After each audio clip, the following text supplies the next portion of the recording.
Hi hello welcome to our channel Padma Gumaguma. ఈరోజు మన ఛానల్లో తెలంగాణ స్పెషల్ మక్క గారెలు సూపర్ టేస్టీగా చాలా ఈజీగా ఎలా చేయాలో చూద్దాం. ఫస్ట్ ఒక జార్ తీసుకొని అందులో 2 cups ఆఫ్ మక్కలు యాడ్ చేసుకోవాలి. స్వీట్ కార్న్ కాకుండా నార్మల్ మక్కలు యాడ్ చేసుకోవాలి. ఇప్పుడు ఇందులోనే ఒక 1/2 cup ఆనియన్ యాడ్ చేసుకోవాలి.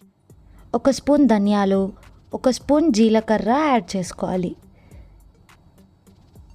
ఇప్పుడు ఇందులోనే 1 స్పూన్ సాల్ట్ యాడ్ చేసుకుంటున్నాను. అలాగే ఒక 10 to 12 ఎండుమిర్చి యాడ్ చేసుకోవాలి. 1 స్పూన్ అల్లం వెల్లుల్లి పేస్ట్ యాడ్ చేసుకొని ఒక 2 స్పూన్స్ అంతా బెల్లం యాడ్ చేసుకుంటున్నాను. అన్నింటినీ ఇలా స్మూత్ పేస్ట్ లాగా గ్రైండ్ చేసుకోవాలి. ఇప్పుడు ఇలా గ్రైండ్ చేసుకున్న పేస్ట్లోకి కొద్దిగా కరివేపాకు, కొత్తిమీర యాడ్ చేసుకోవాలి. మీ దగ్గర ఉల్లాకు అవైలబుల్గా ఉంటే దాన్ని కూడా యాడ్ చేసుకుంటే చాలా బాగుంటుంది.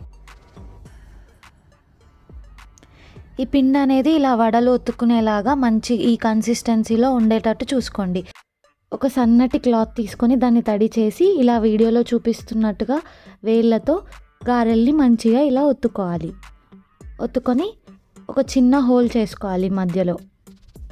బట్ట కింద ప్లేట్ పెట్టుకుంటే మీకు ఈ గారెల్ని ఆయిల్లో వేసేటప్పుడు ఈజీ అవుతుంది.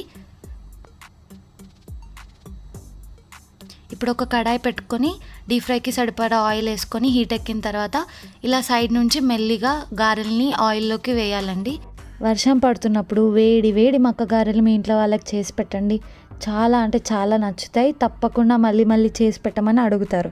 ఇప్పుడు చూడండి మన గారెలు మంచిగా ఫ్రై అవుతున్నాయి. ఇది సిమ్లో పెట్టుకొని చేసుకుంటే చాలా బాగా వస్తాయండి. మంచి గోల్డెన్ కలర్ రాగానే ఆయిల్లోంచి తీసేసుకుంటే మన గారెలు రెడీ అయిపోయినట్టే.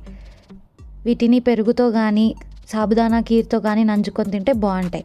ఇలాంటి ఈజీ రెసిపీస్ కోసం like, share and subscribe to our channel Padma గుమగుమ.